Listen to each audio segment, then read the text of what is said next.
Senhor amado, recebe a nossa gratidão que vem do nosso coração, porque temos experimentado, Senhor, o Teu cuidado por nós em todos os momentos da nossa vida, pequenos ou grandes. Também como cantamos, Te louvamos e bendizemos pela Tua palavra, por Tua voz, Senhor. Vem falar aos nossos corações, continua a falar conosco. E também aquiete o nosso coração nesse momento em que queremos refletir à luz da Tua palavra. Que sejamos ministrados pelo poder do Teu Santo Espírito. Que Ele tenha plena liberdade de atuar em nossa mente e coração. Para o louvor e honra do Teu nome, nós, Senhor, nos colocamos à Tua disposição no falar e no ouvir. Em nome de Jesus. Amém. A comunidade pode sentar. Como já mencionado, nosso culto de abertura do ano hoje vai ter também na sequência um junta-pratos ali na frente, onde a gente traz alguma coisa para comermos juntos, termos um tempo de comunhão após o culto, e onde também podemos ainda, de alguma forma lá, depois olhar um pouco, rapidamente, qual é a nossa visão também para o novo ano, por assim dizer, enquanto igreja que se inicia. A gente sabe que o ano começou lá em janeiro, mas as coisas no Brasil começam a funcionar em março, não é? Então, também esse culto tem essa proposta. Nós tivemos reunidos bem recentemente o novo presbitério com a equipe ministerial, um passadia que tivemos. Ali nós oramos juntos, passou já no boletim que o Sandro grava mensalmente. Oramos juntos, conversamos, sonhamos, e a gente conversou sobre um possível tema gerador para essa nova caminhada de 2023. Já no passado, vocês lembram que aqui muitas vezes trouxemos pregações a partir de um tema gerador. Como é que surge isso? Nessa conversa, onde nós nos separamos em pequenos grupos, a gente foi falando aquilo que está tocando momentaneamente a nossa vida, aquilo que a gente percebe e lê na comunidade, na vida da comunidade, ou mesmo na sociedade, e vai tentando traduzir todos esses sentimentos e percepções em palavras, muitas vezes soltas. Ao final, a gente reúne todo mundo, retoma esse monte de palavras e vai anotando. Aí o Dudu geralmente faz uma compilação e consegue puxar aquelas que mais aparecem. 2 palavras apareceram, por assim dizer, praticamente em mesmo número de intensidade. São elas divisão e unidade. Divisão e unidade. Na verdade, elas são antagônicas. Uma tem a ver com a outra. Se a gente percebe divisão, a gente também gostaria de trabalhar a unidade.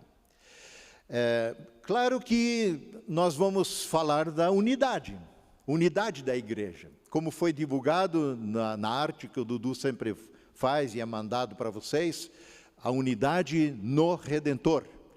Não apenas no âmbito da comunidade do Redentor, a unidade no Cristo Redentor. É nele que está a nossa unidade. E a gente então elege o tema unidade da igreja como tema que a gente quer trabalhar este ano. Não apenas aqui nas pregações. Vez ou outra ela vai aparecer nas pregações. Mas ter a unidade como um foco de vida nos vários grupos, nos momentos que a gente está juntos ou não, que a gente pense e lembre que nós somos chamados a andar em unidade. Aliás, quando se fala em unidade, o que vem à sua mente? Que figura, que imagem vem à sua mente? Talvez a gente já está meio agora contaminado, por assim dizer, com a arte que o Dudu fez, que lá tinha várias mãos ao alto, mãos dadas, né? É uma bela figura para falar da unidade. Aliás, eu me dei o trabalho de colocar uma pesquisa na internet, buscando imagens que retratem a unidade, e é isso que aparece. Mãos dadas, pessoas abraçadas, pequenos grupos reunidos, se abraçando, todas elas expressam dessa forma o termo unidade em imagens. Agora é interessante quando você faz uma pesquisa procurando pela palavra união, as imagens são exatamente as mesmas imagens aparecem. Como Igreja de Cristo, sim, nós somos chamados a darmos inclusive testemunho ao mundo da nossa unidade em Cristo Jesus. Afinal, nós somos corpo de Cristo na terra. Não apenas um grupo que se uniu de alguma forma. Agora, um corpo dividido, um corpo desintegrado, desarticulado, esfacelado, membros cortados, por assim dizer, depõem contra a constituição da própria igreja, corpo vivo de Cristo. Jesus mesmo nos advertiu a respeito da divisão, quando ele foi acusado pelos líderes religiosos do seu tempo de expulsar os demônios em nome de Belzebu, o maioral, o príncipe dos demônios. E Jesus chama para junto de si esses líderes e o povo que ali está e responde a essa acusação gravíssima, dizendo que ele age no poder do demônio em vez de no poder do Espírito Santo, e ele responde fazendo perguntas, como Jesus muitas vezes faz. Jesus é um hábil, fazedor de perguntas, porque responder simplesmente, a gente até meio rapidamente esquece. Mas quando somos perguntados a respeito do que estamos demandando ou estamos dizendo, quem sabe somos levados a refletir. E é isso que Jesus faz. E ele diz o seguinte: como é possível Satanás expulsar Satanás? Um reino dividido internamente, ele será destruído. Um reino dividido não subsiste. E mais, diz ele, da mesma forma, uma família dividida contra si mesma se desintegrará. Uma família dividida contra si mesma se desintegrará. A gente sabe como é que é isso, na nossa lida com pessoas, quem sabe, no âmbito de nossa própria família. Mas nós vivemos num contexto de família da fé, uma família diferenciada. Aliás, em Deus, todas as famílias da terra têm a sua referência, seu nascedouro. Sendo assim, percebendo essa gravidade em relação à divisão, surgiram pessoas, grupos de pessoas que começaram a colocar alguns argumentos, interessantes até, e dizem: dificilmente poderemos atingir o mundo enquanto os cristãos estiverem tão fragmentados, tão divididos. E aqui esse pessoal se refere às várias denominações existentes, os vários tipos de igrejas existentes, que muitas vezes não conseguem conversar entre si, que são praticamente excludentes. Quantas igrejas surgiram a partir de divisões na igreja local, em alguma comunidade local, não por projeto missionário, não porque quiseram implantar novas igrejas, anunciar o evangelho, mas porque se racharam, não conseguiram se entender mais. E eles dizem, então, em nossa desunião, realmente nada temos a dizer ao mundo. E por essa razão, a igreja vive sem poder. A igreja, inclusive, é desprezada pela sociedade. E esse pessoal, então, chega à seguinte conclusão: precisamos nos unir.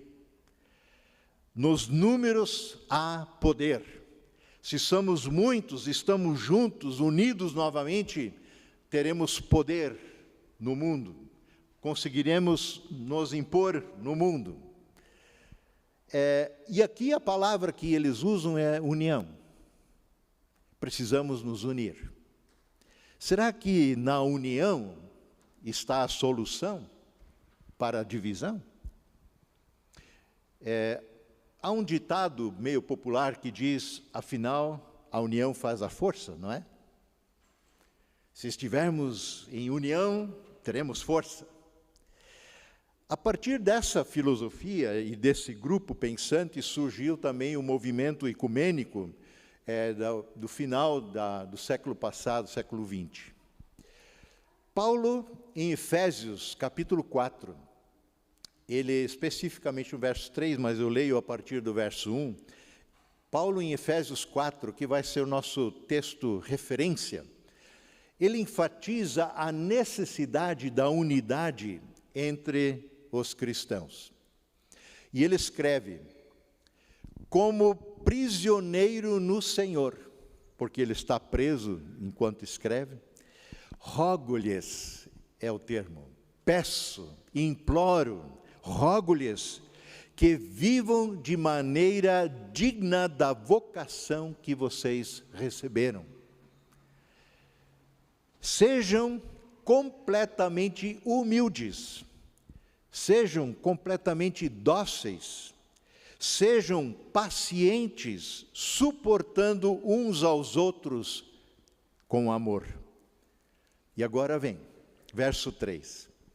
Façam todo esforço, façam todo o possível, no que depender de vocês, façam todo esforço para conservar a unidade do Espírito Santo, pelo vínculo da paz.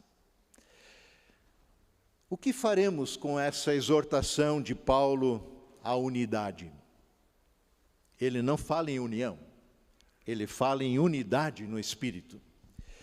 Primeiramente, esta exortação deixa transparecer também que existia, sim, e existe atritos entre cristãos, entre irmãos, e isso não é de hoje. Afinal, o corpo de Cristo é composto por um grupo gloriosamente heterogêneo de membros, de pessoas. Se tem um grupo com diversidade de pessoas, é a igreja. E isso não é de hoje.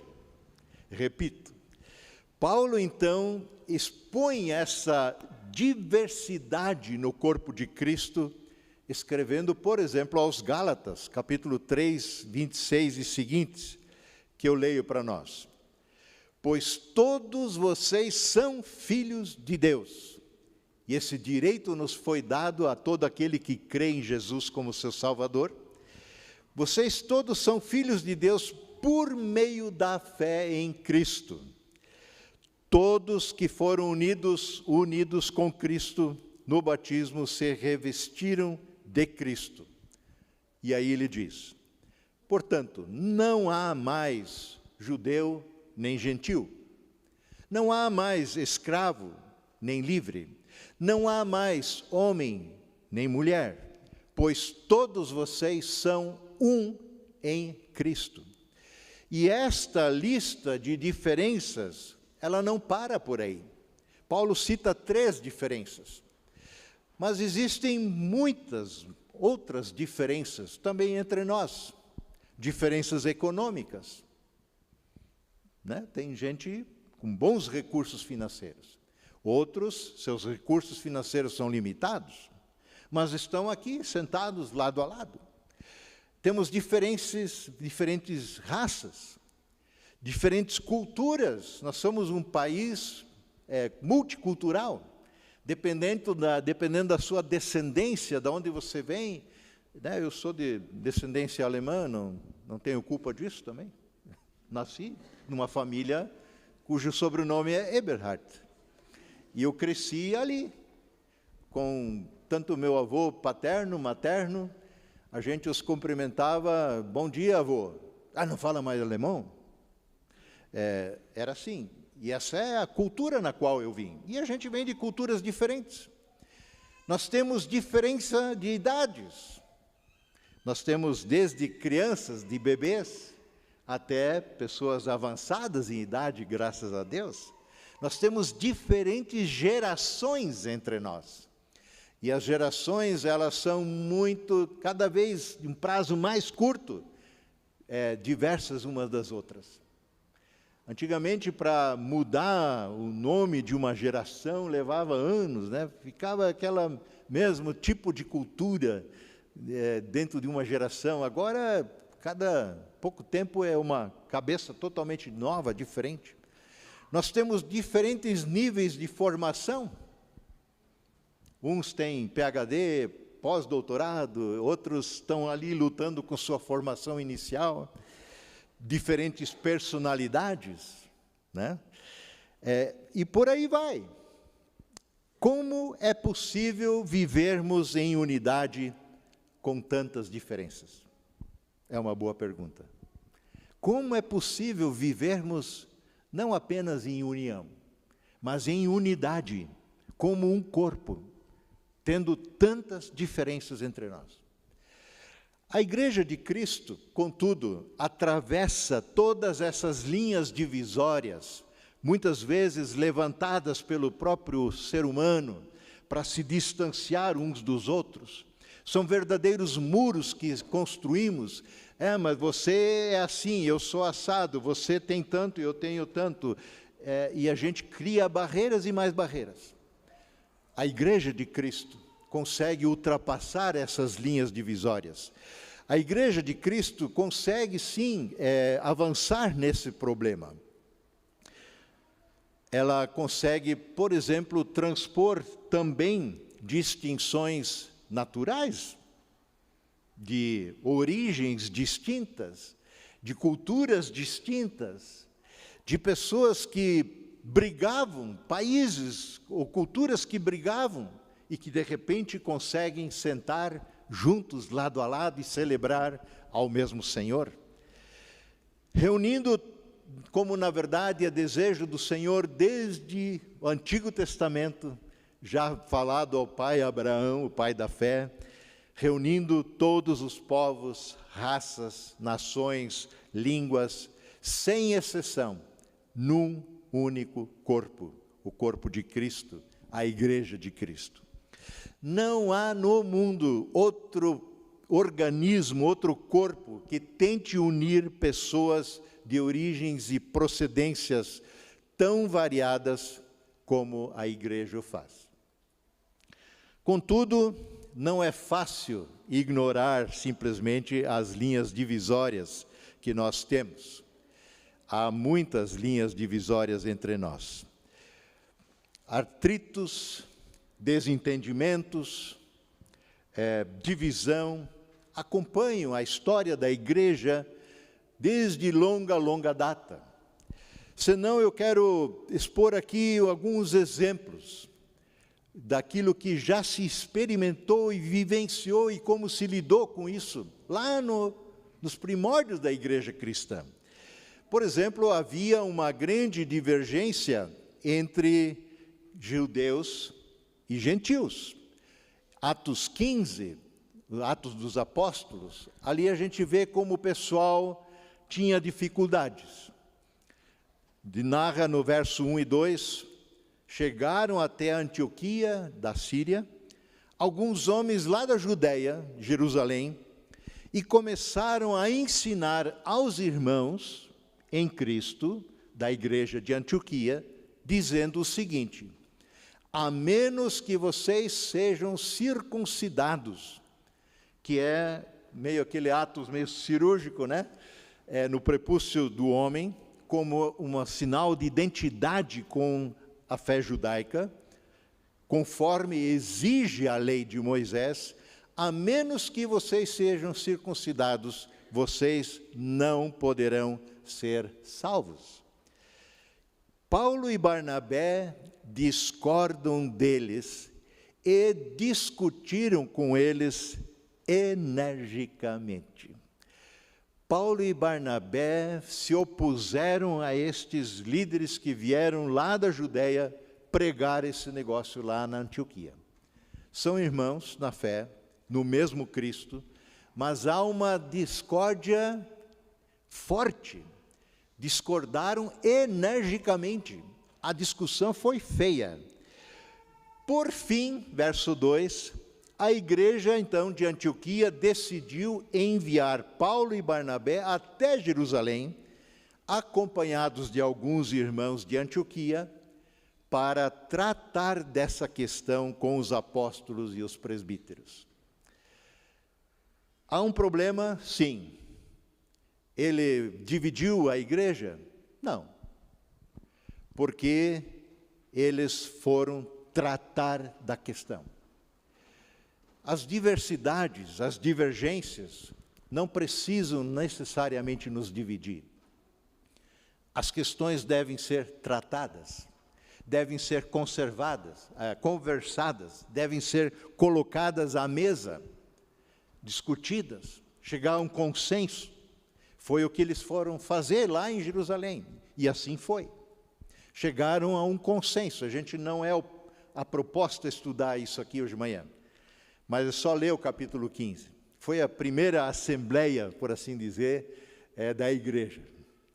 Na carta de Paulo aos Filipenses, por exemplo, temos uma outra situação mencionada por Paulo, onde duas senhoras, duas irmãs queridas da igreja, têm dificuldade de se entenderem. Isso está em Filipenses 4, verso 2 e 3.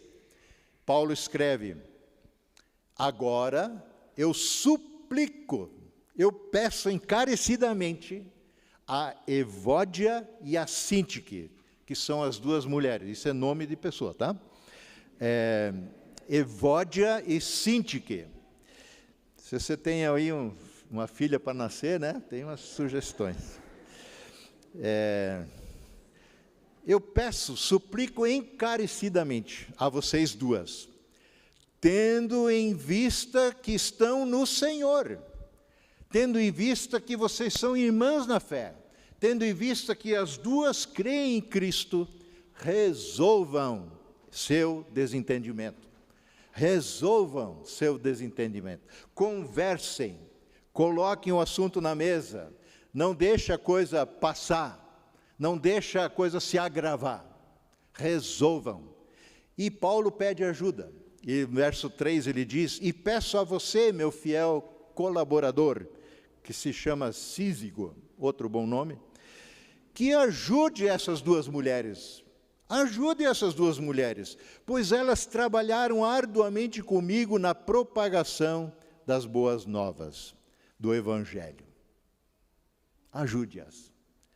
Então, não só elas são desafiadas a resolverem a questão, como Paulo está propondo que, como igreja, alguém se disponibilize, converse, acerte, vamos para frente. Pontos de vistas divergentes, personalidades diferentes, são algumas vezes, ainda hoje, motivo de atrito entre a gente, não é?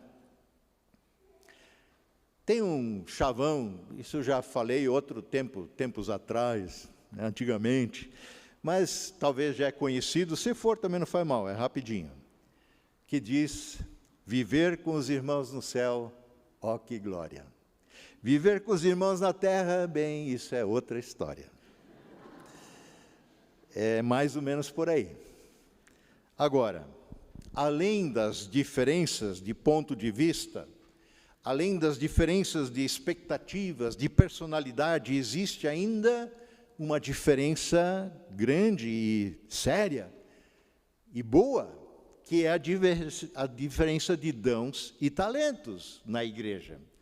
Deus nos capacitou com dons e talentos, que não foram dados para nos dividir, mas para que sirvamos mutuamente. E aí também acontece algo muito lamentável. costumamos julgar uns melhores e mais importantes que os outros, costumamos muitas vezes, pautados na justiça própria, dizer, não, mas o meu dom é mais importante do que aquele é simples, o meu é importante. Vejam como Paulo trata dessa questão em 1 Coríntios 3, verso 1 a 3. Paulo escreve, irmãos e irmãs, vejam, a igreja, quando estive com vocês no passado aí, não pude lhes falar como a pessoas espirituais. É o que ele gostaria, afinal é uma igreja. Falamos aqui, domingo passado, domingo retrasado, sobre maturidade cristã. Falamos sobre maturidade em Cristo, maturidade na fé, maturidade espiritual. Essa era a expectativa de Paulo com relação aos coríntios, mas não deu, diz ele. Eu queria tratar com vocês dentro de uma perspectiva espiritual, mas eu tive que tratá-los como se pertencessem a esse mundo, ou fossem criancinhas em Cristo. Vejam, a imaturidade desta comunidade é tal que Paulo as qualifica como crianças em Cristo. Verso 2, tive de alimentá-los com leite. Leite é um alimento digerido pela mãe e repassado para a criança. Leite vai um tempo, depois não vai mais. Eu tive que alimentá-los com leite, com o beabá, e não com alimento sólido, pois não estavam aptos de recebê-lo e ainda não estão. Por quê? Verso 3. Vocês ainda são controlados por sua natureza humana. Vocês têm ciúmes uns dos outros. Vocês discutem entre si, brigam entre si. Acaso isso não mostra, não evidencia que são controlados por sua natureza humana, por sua carne, e não vivem como pessoas desse mundo? É assim que funciona no mundo. Só com estes exemplos, tem outros, vemos que temos problemas de desentendimento e divisão na igreja de Cristo, desde seus primórdios. Mas há uma outra coisa importante aqui nessa exortação de Paulo em Efésios 4, que eu repito para a gente. Algumas coisas precisam ser repetidas. Como prisioneiro no Senhor, rogo-lhes, diz Paulo, que vivam de maneira digna da vocação que vocês receberam. Sejam completamente humildes e dóceis, sejam pacientes, suportando uns aos outros com amor. Façam todo o esforço para conservar a unidade do Espírito pelo vínculo da paz. Por debaixo de todas essas diferenças entre irmãos, todas essas que citamos, existe uma unidade básica que sustenta este corpo, este edifício, que é a figura que Pedro usa, como nós, como pedras vivas, edificados, templo de Cristo. Ou melhor, existe aí por debaixo algo basilar, né? Fundamental, uma base sobre a qual construímos, edificamos como igreja. Vejam que Paulo não ordena para que se esforcem em produzir a unidade. Não é isso que eu li. Façam todo o esforço para conservar a unidade do Espírito pelo vínculo da paz. Conservar, não produzir. Ou seja, eles deverão conservar algo que já existe, algo que foi dado, algo que vem do alto, que é de Deus, que nos une. A unidade existente, ela é inerente à Igreja de Cristo, por meio de quem fomos reconciliados com o Pai, reconciliados uns com os outros. Somos incapazes de gerar unidade, podemos até trabalhar pela união das pessoas, fazer programas e assim por diante, como, por exemplo, o nosso Junta Pratos.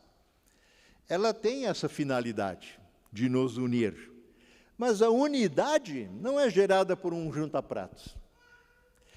Mas isso está longe de ser meramente um Junta Pratos, ser uma unidade gerada por Cristo através do seu Santo Espírito. A nossa unidade só pode ser gerada pelo Espírito Santo de Deus. E a nós é dada a responsabilidade de preservá-la pelo vínculo da paz. Vejam o que Paulo nos diz na sequência em Efésios 4. Eu repito os versos iniciais, como eu digo, para guardar. Não faz mal. Como prisioneiro no Senhor, rogo-lhes que vivam da maneira digna da vocação que vocês receberam. Sejam completamente humildes e dóceis. Sejam pacientes, suportando uns aos outros com amor. Façam todo o esforço para conservar a unidade do Espírito pelo vínculo da paz, pois há um só corpo. Há um só Espírito.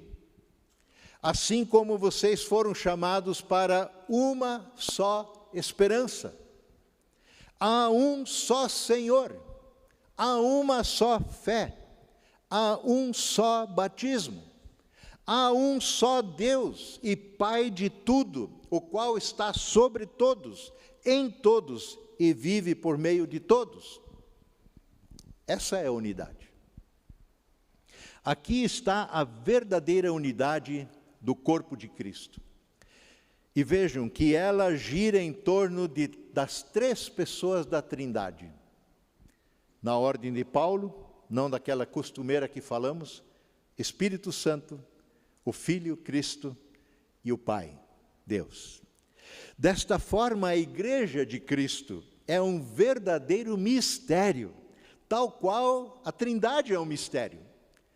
Se a gente tentar filosoficamente, teologicamente, entender Deus, descrever esse mistério, é impossível. Em Deus, a unidade existe e subsiste na diversidade. A diversidade não é problema para Deus, em momento algum. Aliás, observem a criação. A beleza da criação está exatamente na sua diversidade. Tudo é diferente. Nós somos diferentes. Nem gêmeos são iguais. Podem ser, talvez, na sua aparência. O Pai, no caso da Trindade, o Pai sempre é Pai do Filho, que sempre é Filho. E o Espírito Santo é a aliança de amor entre Pai e o Filho. Entre eles não há hierarquia, não há subordinação, apesar da diversidade de papéis que eles desempenham. O Pai é o Deus único, o Filho é o Deus único, o Espírito Santo é o Deus único. E eles estão em harmonia e unidade. Mas também existe diversidade em Deus. O Pai não é o Filho. O Filho não é o Espírito Santo. E o Espírito Santo não é o Pai. Cada um é um, sendo um só. Na verdade, como eu disse, um grande mistério. Essa é a unidade. Contudo, existe em unidade, em harmonia perfeita. Deus existe assim. Nossa unidade é derivada deste Deus em Cristo, mantida pela presença ativa do Espírito Santo entre nós e em nós. E esta é a oração de Jesus pela unidade da igreja. E eu termino. Termino com a oração de Jesus, quando ele diz em João 17, verso 20 a 23. Ali nós temos a famosa oração sacerdotal, intercessora de Jesus por nós. E ele diz: não te peço, Pai, não te peço, apenas por estes discípulos que estão aqui à minha volta, mas também te peço por todos aqueles que crerão em mim por meio da mensagem deles. E aí nós estamos incluídos. A minha oração, Pai, é a seguinte: que todos eles sejam um, como tal qual nós somos um. Como tu és em mim, Pai, e eu estou em ti, como tu estás em mim e eu estou em ti, eu peço, eu oro, que eles estejam em nós, para que, existe uma finalidade, o mundo creia que tu me enviaste. Lembram que eu falei lá no início sobre o testemunho da nossa unidade? E segue Jesus, verso 22. Eu dei a eles a glória que tu me deste, para que sejam um, como nós somos um. Eu estou neles, tu estás em mim, que eles experimentem unidade perfeita. Que eles experimentem unidade perfeita. Para quê? Finalidade. Todo mundo, não uma parte, todo mundo saiba que tu me enviaste e que os amas tanto quanto me amas. Maravilhoso. Portanto, a igreja não é um mero conglomerado de indivíduos sentados aleatoriamente, às vezes nem tão aleatoriamente, lado a lado em bancos de igreja. A igreja não é um mero conglomerado que por acaso podem concordar com algumas ideias, que têm interesses em comum. Estamos, como corpo de Cristo, vinculados, ligados, conectados, tal qual um organismo vivo numa unidade corporal. Qualquer parte arrancada do todo morre. Morre. Ninguém, segundo Paulo, quando ele fala disso em 1 Coríntios, tem o direito de dizer, já que eu não sou assim, eu estou saindo. Também ninguém tem o direito de dizer, já que você não é assim, você tem que sair. É claro que somos uma organização. Pertencemos a uma organização, ISLB, Igreja Evangélica e Confissão Luterana no Brasil. Pertencemos a um sínodo, a uma paróquia, a uma igreja universal do mundo, uma organização. Nós temos endereço, CNPJ, temos compromissos, mas nossa essência não está em Lutero, não está na nossa Constituição, nos nossos estatutos, regimentos, não está nesse templo. Nossa essência está em Cristo. É dele que procede a vida por meio do Espírito Santo no poder do Pai. Não fomos colocados, meramente juntados uns aos outros, como um amontoado de membros, tal qual a experiência do Frankenstein, né, que lembra do filme. Tal qual nos desenvolvemos de uma única célula, somos feito corpo de Cristo, mediante o novo nascimento pela fé no Senhor Jesus, gerados pelo Espírito Santo. Eis de onde procede a nossa unidade, eis de onde procede a nossa força de vida. A nós cabe a responsabilidade, como Paulo diz, façam todo o possível para conservar a unidade do Espírito pelo vínculo da paz. Esse é o nosso foco para 2023. Esse é o nosso desafio para o novo ano. E o nosso clamor é que o Senhor nos abençoe ricamente para que andemos em unidade, porque esse é o desejo dele, mais do que isso. Essa é a oração dele por nós. Amém.